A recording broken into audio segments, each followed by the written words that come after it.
Hello viewer, welcome back to our channel Maths Zone with PP. I am Sanjeev Kumar. Today I want to provide you quick revision notes of class 12 biology chapter 11 that is biotechnology principle and process. तो आज मैं आपको class 12 की biology की chapter 11 जो biotechnology है principal and process उसकी detail जानकारी देता हूं। तो आइए स्टार्ट होते हैं अब।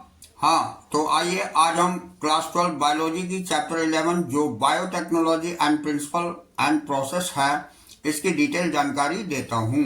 The techniques of using live organism और enzymes from organism to produce products and process useful to humans.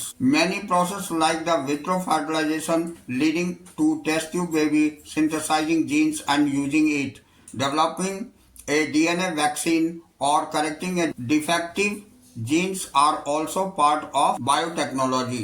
कहने का मतलब हो गया कि ये एक ऐसा टेक्निक है जिसमें लाइव ऑर्गेनिज्म और एंजाइम के द्वारा ऑर्गेनिज्म को ही प्रोडक्ट के रूप में यूज किया जाता है और ये प्रोसेस यूजफुल होता है ह्यूमन बीइंग के लिए। अब many process like vitro fertilisation, जैसे कि बहुत सारी प्रोसेस विट्रो फर्टिलाइजेशन की तरह लीड करता है जो टेस्ट ट्यूब बेबी है, ये सिंथेसाइज जीन्स को करता है और इसका यूज करता है। तो डेवलपिंग ए डीएनए वैक्सीन, जैसे डीएनए वैक्सीन का डेवलपमेंट और करेक्टिंग ए डिफेक्टिव जीन्स और डिफेक्टिव जीन्स को करेक्ट करना, ये बायोटेक्नोलॉजी का ही पार्ट है। अब next, the European fertilisation of biotechnology, जिसे EFB has given a definition of biotechnology that comprises both traditional and modern molecular biotechnology. The definition is as follows: the integration of natural science and organisms, cells, part thereof, the molecular analogous for products and services. कहने का मतलब हो गया कि natural science की integration और organism की cell part की और मोलिकुलर एनालोगस की प्रोडक्ट के रूप में और सर्विसेज के रूप में जो यूज होती है उसे हम बायोटेक्नोलॉजी कहते हैं। अब हम प्रिंसिपल ऑफ बायोटेक्नोलॉजी देखते हैं। तो modern biotechnology is based on two main principal.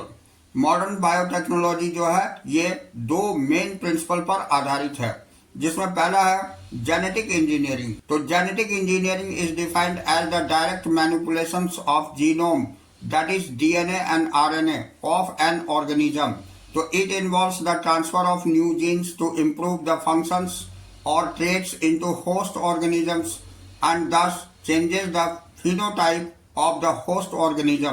कहने का मतलब हो गया कि जेनेटिक इंजीनियरिंग को हम डिफाइन कर सकते हैं, डायरेक्ट मैनिपुलेट कर सकते हैं जीनोम के द्वारा किसी भी ऑर्गेनिज्म का। जीनोम DNA और RNA होता है, ये इन्वॉल्व करता है, ट्रांसफर होता है नई जीन्स में जो इम्प्रूव और फंक्शन या ट्रेट्स के रूप में ये होस्ट ऑर्गेनिज्म का, और ये चेंज करता है फिनोटाइप में होस्ट ऑर्गेनिज्म का। इसे हम जेनेटिक इंजीनियरिंग कहते हैं। Next point, maintenance of sterile conditions of chemical engineering process to enable growth of only desired microbes for manufacture of biotechnological product like antibiotics, vaccine, enzymes, etc. तो ये maintenance होती है sterile condition की chemical engineering process के द्वारा, योग्य होती है ग्रोथ के लिए और डिजायर माइक्रोब्स के मैन्युफैक्चर के लिए बायोटेक्नोलॉजिकल प्रोडक्ट जैसे एंटीबायोटिक्स होती है, वैक्सीन होती है और एंजाइम होती है। अब हम नेक्स्ट पॉइंट देखते हैं। ये traditional hybridisation used in plants and animal breeding leads to the inclusion and multiplication of undesirable genes along with the desired traits. The technique of genetic engineering which includes creation of recombinant DNA, use of genes cloning and gene transfer allow us to isolate the introduce only one or the set of desirable genes without introducing undesirable genes into the target organism. कहने का मतलब हो गया traditional hybridisation जो होती है ये use करी जाती है प्लांट और एनिमल ब्रीडिंग में, जो इंक्लूजन होती है मल्टीपल ऑफ अनडिजायरेबल जीन्स की along with the desired trait, और ये डिजायर्ड ट्रेट के साथ में। तो ये टेक्निक जेनेटिक इंजीनियरिंग की इंक्लूड करती है क्रिएशन ऑफ रिकम्बिनेंट DNA की, जो यूज की जाती है जीन क्लोनिंग में और जीन ट्रांसफर में, जो आइसोलेट और इंट्रोड्यूस करती है सेट ऑफ डिजायरेबल जीन्स के रूप में बिना इंट्रोड्यूस किए हुए अनडिजायरेबल जीन्स की टारगेट ऑर्गेनिज्म में। अब हम नेक्स्ट पॉइंट देखते हैं। तो in a chromosome there is a specific DNA sequence called the origin of replication which is responsible for initiating replication. Therefore, for the multiplication of any aligned piece of DNA in the organism, it needs to be a part of chromosome which has a specific sequence known as origin of replication. Thus, an aligned DNA is linked with the origin of replication so that their aligned piece of DNA can replicate and multiply itself in both host organism. This is known as cloning or making multiple identical copies of any template DNA. तो कहने का मतलब हो गया chromosome में एक specific DNA sequence को जो कि ओरिजिन ऑफ रेप्लिकेशन होती है, जो रिस्पॉन्सिबल होती है इनिशिएटिंग रेप्लिकेशन की।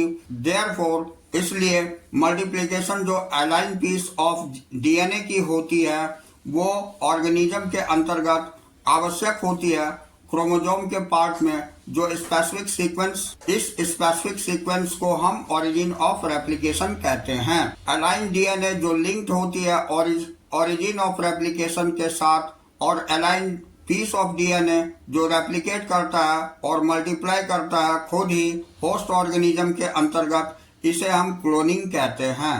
जो मेकिंग मल्टीपल आइडेंटिकल कॉपीज, ये बिल्कुल आइडेंटिकल कॉपीज होती है टेम्पलेट डीएनए का। अब हम नेक्स्ट पॉइंट देखते हैं।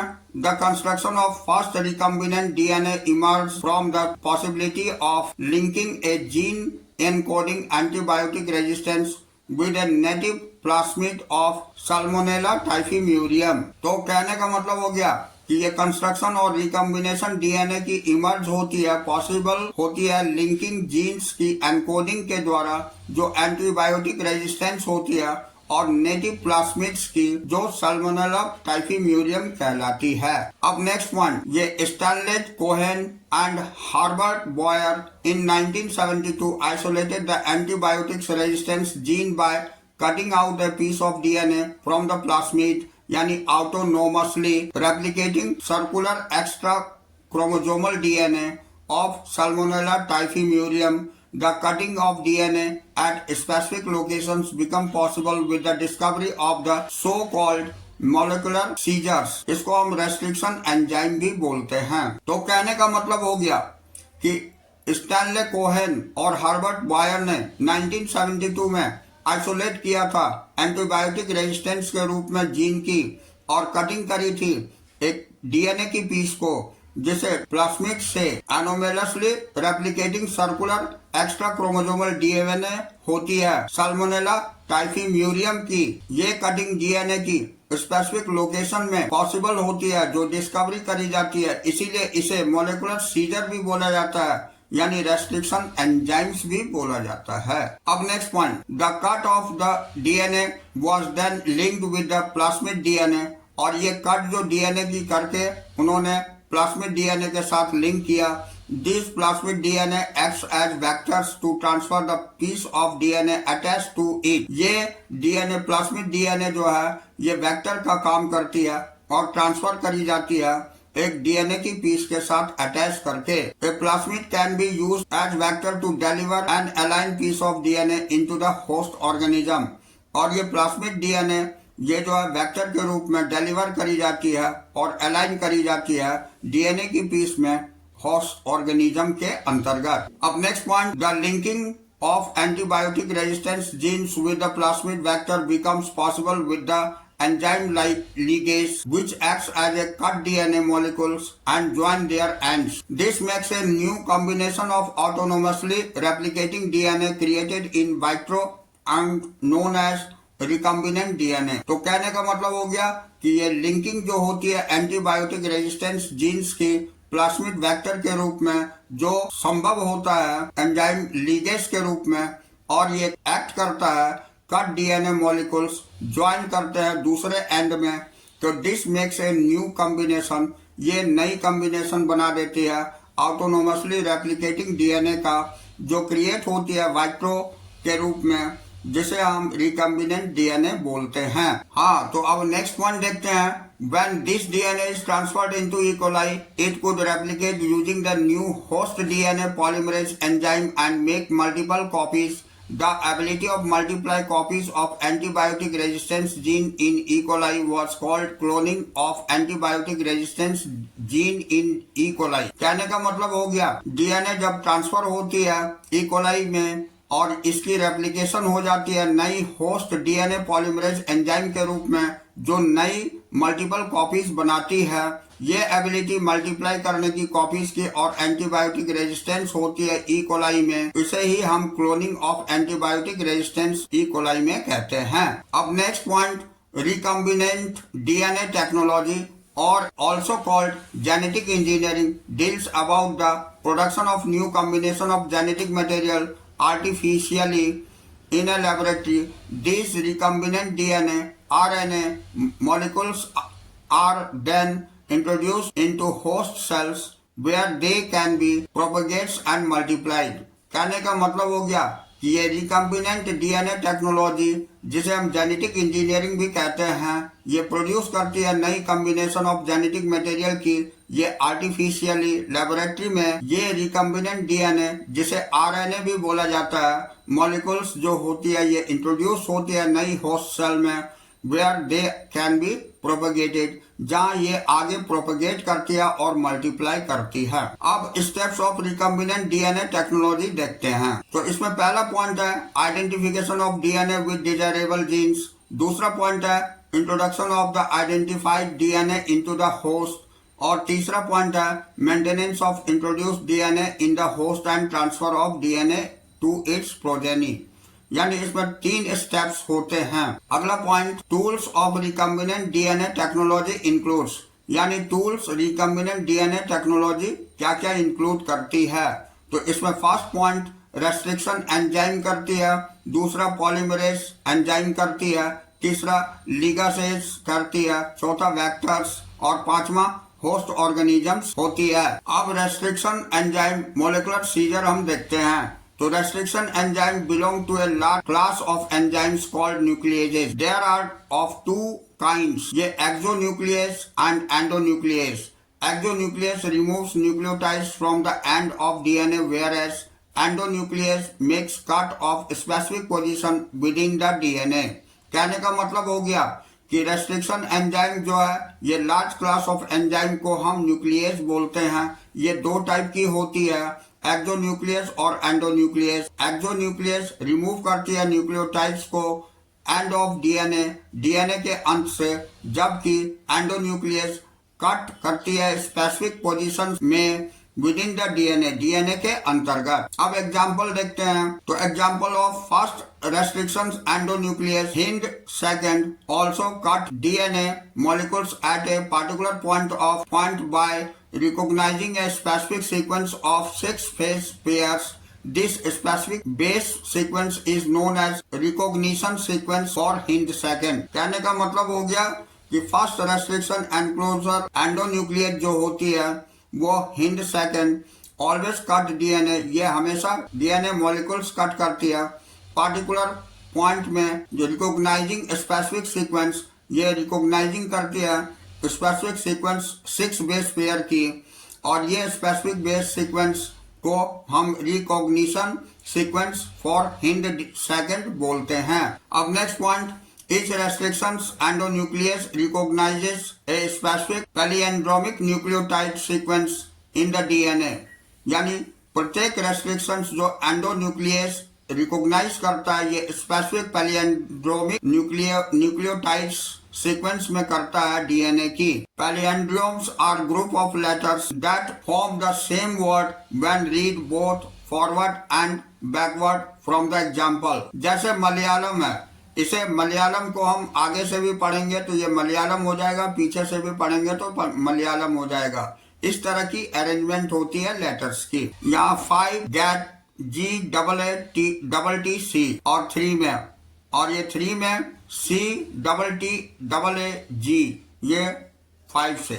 इस तरह की कोडिंग होती है। तो the palindrome of DNA is the sequence of base pair that reads same on the two strands when orientation of reading is kept the same. Palindrome DNA की सीक्वेंस की बेस पेयर की read जो करती है ये same two strands को करती है, जिसमें ओरिएंटेशन रीडिंग पर डिपेंड करती है सेम टाइप की। अब यहाँ हम इसे फिगर से अच्छी तरह समझ सकते हैं। ये फिगर दिखाई गई है जिसे आप देख सकते हैं। इसमें सारी कोडिंग की सिस्टम्स को दिखाई गई है। ये एक्शन ऑफ रेस्ट्रिक्शन एंजाइम दिखाई गई है और यहाँ पर आपको रिकम्बिनेशन डीएनए की दिखाई गई है। ये वेक्टर डीएनए है और ये फॉरेन डीएनए है। इसकी कोडिंग जब हो जाती है ये स्टिकी एंड इसके साथ में ऐड हो जाती है और ये DNA fragment join at sticky end पर ये ज्वाइन हो जाती है और यही ज्वाइनिंग यहाँ पर देखिए रिकम्बिनेशन डीएनए बना देती है। अब नेक्स्ट पॉइंट, तो restriction enzyme cut the strands of DNA a little away from the center of the palindrome site between the same two bases on the opposite strands having sticky strands. This stickiness of the strands facilitate the action of enzyme DNA ligase. तो ये restriction enzyme जो है ये cut करती है DNA को एक little away from the centre, centre से थोड़ी दूरी पर पैलिएंड्रोम की sides between the same two bases, same two base की opposite strands having sticky strands, opposite strand में स्टिकी स्ट्रैंड्स पाए जाते हैं और ये स्टिकनेस स्ट्रैंड्स की फैसिलिटेट करती है action of enzyme DNA ligase की। अब next point, restriction of endonuclease are used to genetic engineering to form recombinant molecules of DNA which is composed of DNA from different source of genome।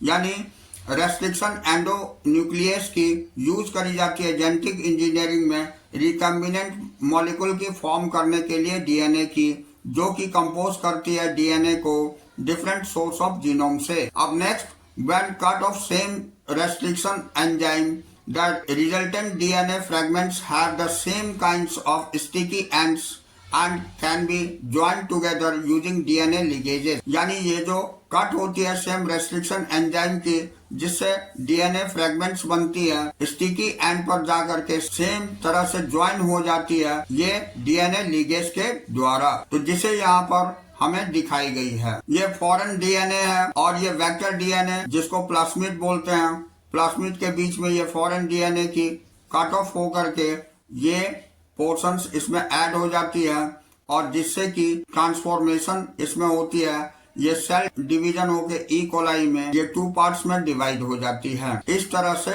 इसमें DNA की combination होती है। अब यहाँ diagrammatic representation of recombinant DNA technology हम देखते हैं। तो ये डायग्राम के आधार पर दिखाई गई है डीएनए टेक्नोलॉजी के अंतर्गत रिकम्बिनेशन को। अब नेक्स्ट पॉइंट होता है separation and isolation of DNA fragments. तो इसे हम देखते हैं। The fragment of DNA obtained by cutting DNA using restriction enzyme is separated by techniques called the gel electrophoresis. हाँ, तो अब हम separation and isolation of DNA fragments देखते हैं। The fragments of DNA obtained by cutting DNA using restriction enzyme is separated by techniques called gel electrophoresis.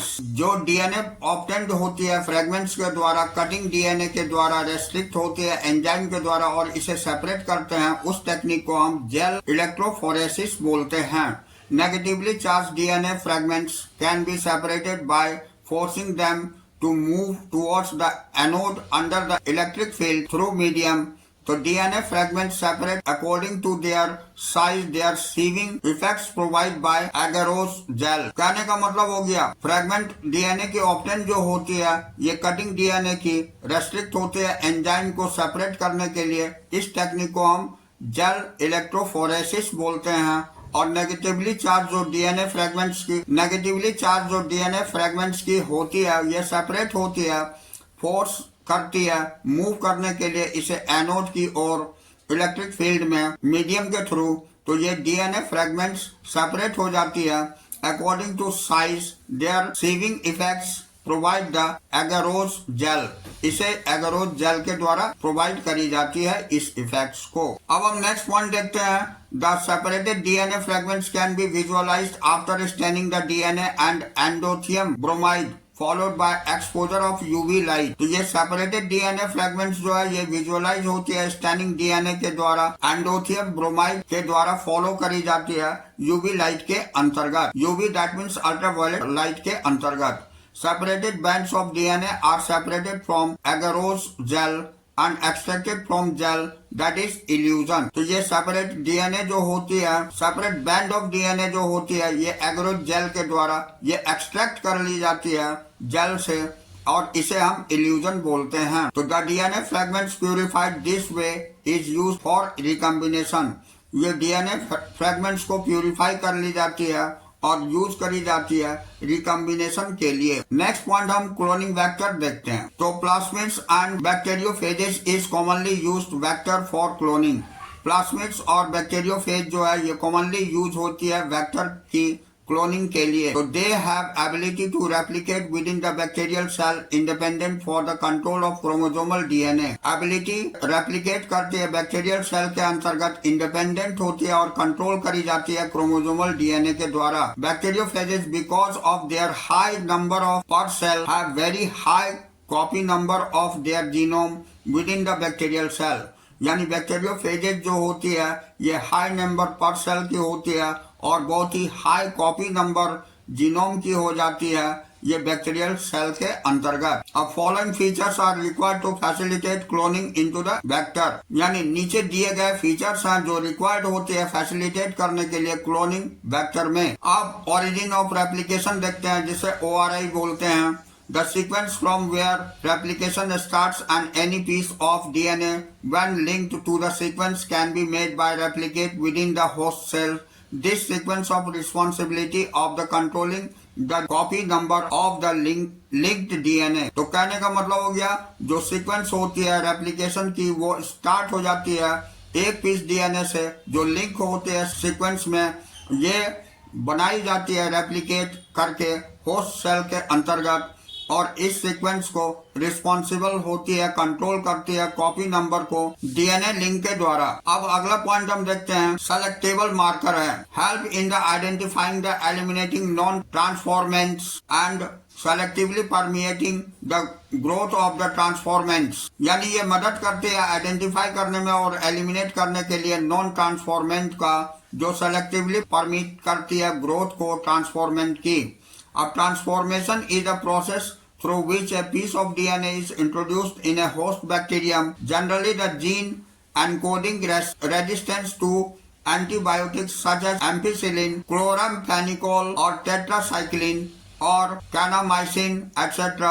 are considered useful selectable marker for E. coli। तो कहने का मतलब हो गया कि selectable marker जो है ये मदद करते हैं आइडेंटिफाई करने में और एलिमिनेट करने के लिए नॉन ट्रांसफॉर्मेंट को, और सेलेक्टिवली परमिएबल होती है ग्रोथ ऑफ ट्रांसफॉर्मेंट के रूप में। अब ट्रांसफॉर्मेशन वो प्रोसेस होती है जिसके अंतर्गत एक डीएनए की पीस इंट्रोड्यूस करी जाती है होस्ट बैक्टीरियम में। जनरली ये जीन जो है एनकोडिंग रेजिस्टेंस होती है और एंटीबायोटिक्स जैसे एम्पिसिलिन होती है, क्लोराम्फेनिकोल होती है, टेट्रासाइक्लिन होती है और कैनामाइसिन होती है, और ये कंसीडर करी जाती है, यूज करी जाती है सेलेक्टेबल मार्कर्स के रूप में ई कोलाई के लिए।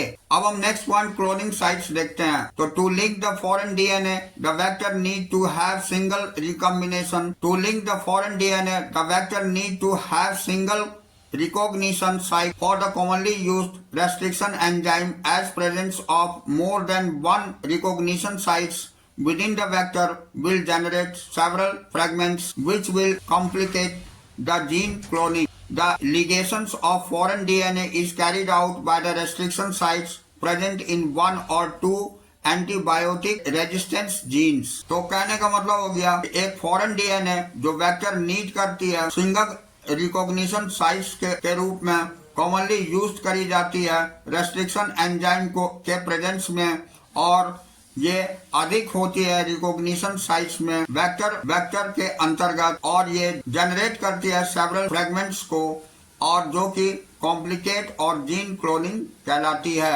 अब ये लिगामेंट ऑफ फॉरेन डीएनए जो है कैरीड आउट होती है रेस्ट्रिक्शन साइट में जो प्रेजेंट होती है एक या दो, और ये एंटीबायोटिक रेजिस्टेंस जीन कही जाती है। एंटीबायोटिक रेजिस्टेंस जीन कही जाती है, जैसे कि यहाँ दिखाई गई। अब हम देखते हैं यहाँ next, E coli cloning vector PBR322 showing restriction size hind third E core 1 BAM H1 cell 1 PVU second PST fast CLA fast, ये ORI and antibiotic resistance genes, ये AMPR और TET-R, ये ROP codes for the protein involving in the replication of the plasmids। तो ये सारी जो कि ऊपर साइकिल में दिखाई गई है। अब हम नेक्स्ट पॉइंट देखते हैं, insertional inactivations। So the most efficient method of screening for the presence of recombinant plasmids is based on the principle that the cloned DNA fragments disrupt the coding sequence of a gene। So this is termed as insertional inactivations। Most efficient method होती है जिसमें screening करी जाती है recombinant plasmids के presence में, और ये बेस्ड होती है इस प्रिंसिपल पर जिसमें क्लोन डीएनए फ्रैगमेंट्स डिस्टरप्ट हो जाती है और कोडिंग सीक्वेंस जीन्स की। ये मेथड इंसर्शनल इनएक्टिवेशंस कहलाती है। For example, the powerful method of screening for the presence of recombinant plasmids is referred as a blue-white selection। This method is based upon the insertional inactivations of the LAC-Z genes present in the vector। The LAC-Z gene encodes the enzyme beta-galactosidase, which can cleavage of chromogenic substrate into a blue-colored product। If this LAC-Z gene is inactivated by insertion of target DNA fragments into it, the development of the blue color will be prevented and it gives white colored colonies। By this way, we can differentiate recombinant white color and non-recombinant blue color colonies। कहने का मतलब हो गया कि ये powerful method होती है screening की। इसमें प्रेजेंट होती है रिकम्बिनेंट प्लास्मिड्स जो रिफर करती है ब्लू व्हाइट सिलेक्शन को, और ये मेथड बेस्ड होती है इंसर्शनल इनएक्टिवेशंस के लिए। LAC-Z जीन्स प्रेजेंट होती है जो वेक्टर में LAC-Z जीन्स एनकोड करती है एंजाइम बीटा गैलेक्टोसाइडेस के रूप में, जो कि क्लीवेज और क्रोमोजेनिक सबस्ट्रेट बनाती है ब्लू कलर की प्रोडक्ट के रूप में। LAC-Z जीन्स इनएक्टिवेटेड होती है insertion of target DNA fragments में, और ये डेवलपमेंट ब्लू कलर की प्रिवेंट करती है इसके व्हाइट कलर कॉलोनीज में। और ये इस तरह से हम डिफरेंशिएट रिकम्बिनेंट जो व्हाइट कलर की होती है और नॉन रिकम्बिनेंट जो ब्लू कलर की होती है कॉलोनीज के अंतर्गत, ये हम कर पाते हैं। अब यहाँ vector for cloning genes in plant and animals देखते हैं। तो ये एग्रोबैक्टीरियम ट्यूमेफैक्शंस, ये पैथोजेन ऑफ डाइकोट प्लांट होती है, is able to deliver the piece of DNA known as tDNA to transform normal plant cells into the tumor and direct these tumor cells to produce the chemical required by the pathogen। So retrovirus in animals have the ability to transform normal cells into cancerous cells। So the tumor including TI plasmids of Agrobacterium tumefaciens has been modified into cloning vectors having no more pathogenic to plant। Similarly, retrovirus has been modified into cloning vector for animals। तो इस तरह हम cancerous cell को भी remove कर सकते हैं general cell के अंतर्गत। अब हम कंपोनेंट होस्ट देखते हैं for transformation with recombinant DNA. तो इसका पहला पॉइंट है simple chemical treatment with divalent calcium ions increases the efficiency of host cell through cell wall pores to take up the RNA plasmids। दूसरा point है rDNA can also be transformed। rDNA can also be transformed into host cell by incubating both of eyes followed by placing them briefly at 42 OC heat shock and then putting them back on ice। This enables the bacteria to take up the recombinant DNA। अब तीसरा point है इन micro injections method, rDNA is directly injected into the nucleus of cell by using a glass micropipette. चौथा point है biolistic, जो gene gun method कहलाती है. It has been developed into introduce RNA into mainly plant cells by using a gene या particle gun. In this method, microscopic particles of gold tungstens are coated with the DNA of interest and bombard onto cell. अब पांचवा point है the last method use disarmed pathogen. The last method uses disarmed pathogen vectors. ये agrobacterium tumefaciens which when allowed to the infect the cell transfer of recombination DNA into the host. तो इस तरह 5 तरह से हम component host को जो कि ट्रांसफॉर्मेशन ऑफ रिकम्बिनेंट डीएनए कर सकते हैं. अब हम process of recombinant DNA technology देखते हैं. तो recombinant DNA technology involve several steps of specific sequence. इसमें पहला होता है आइसोलेशन ऑफ डीएनए, दूसरा fragmentation of DNA by restriction endonucleases, तीसरा होता है isolation of desired DNA fragments, चौथा होता है ligations of DNA fragments into vector, और पांचवा होता है transforming the recombinant DNA into the host, और छठा हो जाता है culturing the host cell in a medium of large scale, और सातवां हो जाता है एक्सट्रैक्शन ऑफ डिजायर्ड प्रोडक्ट. यानी ये सारे प्रोसेस करने से रिकम्बिनेशन टेक्नोलॉजी के द्वारा स्पेसिफिक सीक्वेंस में कर सकते हैं. अब आइसोलेशन ऑफ जेनेटिक मटेरियल हम देखते हैं. तो genetic material is isolated from the other macromolecules by using enzymes such as lysozyme bacteria, cellulase plant cells, or chitinase fungus. DNA that separates out can be removed by spooling. The DNA can be removed by treatment with ribonuclease, whereas proteins can be removed by treatment with protease. तो कहने का मतलब हो गया कि isolation of gene genetic material में genetic material को isolate करते हैं हम मैक्रोमोलिक्यूल्स के रूप में एंजाइम के द्वारा, और ये लाइसोजाइम बैक्टीरिया में होती है, सेल्यूलेज प्लांट सेल में होती है, और काइटिनेज फंगस में होती है. इसमें डीएनए सेपरेट की जाती है और रिमूव करी जाती है स्पूलिंग के द्वारा, और आरएनए को रिमूव करी जाती है इस ट्रीटमेंट में राइबोन्यूक्लियस के रूप में, जबकि प्रोटीन को रिमूव किया जाता है ट्रीटमेंट ऑफ प्रोटीएस के रूप में. अब हम next cutting of DNA at specific location देखते हैं.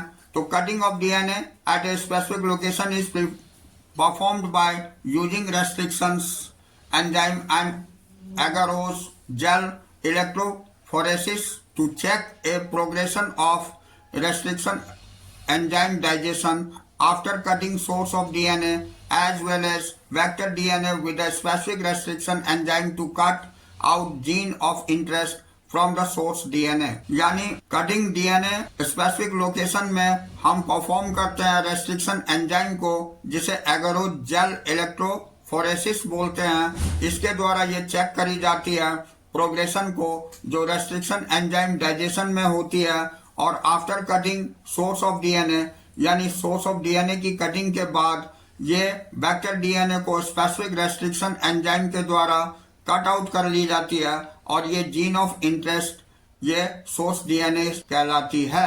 अब हम amplification of gene of interest using PCR ये देखते हैं, जिसे पॉलीमरेज चेन रिएक्शंस भी बोलते हैं. तो to get multiple copies of DNA or gene of interest in vitro by using the primers and enzyme DNA polymerase. तो अब हम amplification of gene of interest using PCR देखते हैं, जिसे पॉलीमरेज चेन रिएक्शंस भी बोलते हैं. तो to get multiple copies of DNA और gene of interest in vitro by using set of primers and enzyme DNA polymerase हम कह सकते हैं, जो कि यहाँ फिगर्स में दिखाई गई है. तो इस फिगर के अंतर्गत आपने देखा ये पॉलीमरेज चेन रिएक्शंस पीसीआर होती है. ये पॉलीमरेज चेन रिएक्शन पीसीआर होती है. Each cycle has 3 steps. प्रत्येक साइकिल में 3 स्टेप्स होते हैं. ये डीनेचुरेशन होती है, दूसरा प्रीमियर एनालिजिंग होती है, और तीसरा एक्सटेंशन ऑफ प्रीमियर्स होती है. तो this repeated amplification is done by the use of thermostable DNA polymerase isolated from the bacterium. ये थर्मस एक्वेटिकस कहलाती है, which remains active during the high temperature induced denaturation of double strand DNA, जो active होती है high temperature में और ये include करती है डीनेचुरेशन में डबल स्ट्रैंड डीएनए के रूप में। अब हम insertion of recombinant DNA into the host cell organism हम देखते हैं। It includes making the recipient cells competent to receive take up DNA present in its surrounding etc. The recombinant of DNA bearing genes for resistance to the antibiotic is transferred into E. coli cells. The host cell become transformed into ampicillin resistant cells. तो कहने का मतलब हो गया कि इसके अंतर्गत recipient cell include करती है कंपोनेंट ऑफ रिसीव के रूप में डीएनए प्रेजेंट होती है सराउंडिंग में उसकी, और रिकम्बिनेंट डीएनए बियर जो करती है जीन को, ये रेजिस्टेंस होती है एंटीबायोटिक जो ट्रांसफर करी जाती है ई कोलाई सेल में, और ये होस्ट सेल में ट्रांसफर्ड होती है एम्पिसिलिन रेजिस्टेंट सेल के रूप में। अब हम obtaining the foreign gene product देखते हैं। तो the foreign DNA multiplies in plants and animal cell to produce desirable proteins. Expression of foreign genes in host cell involves optimized condition to obtain the recombinant protein.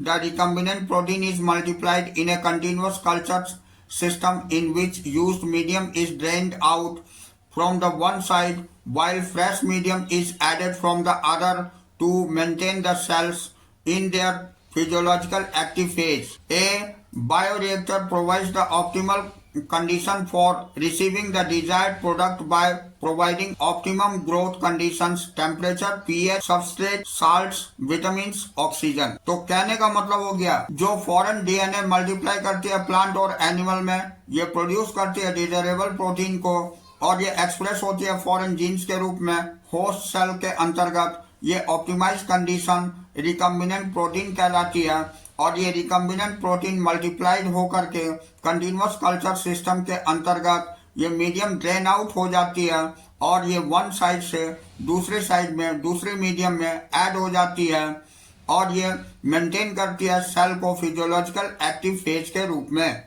और ये bioreactor provide करती है optimal condition को जो achieve करती है desired product के रूप में जो प्रोवाइड होती है ऑप्टिमम ग्रोथ कंडीशंस के लिए, जैसे कि टेम्परेचर, पीएच, सबस्ट्रेट, साल्ट और विटामिन और ऑक्सीजन होती है, जो कि यहाँ फिगर में दिखाई गई है। यहाँ आप फिगर देख करके समझ सकते। आगे हम डाउन स्ट्रीम प्रोसेसिंग देखते हैं। Down stream processing involves processes that makes the product often ready for marketing.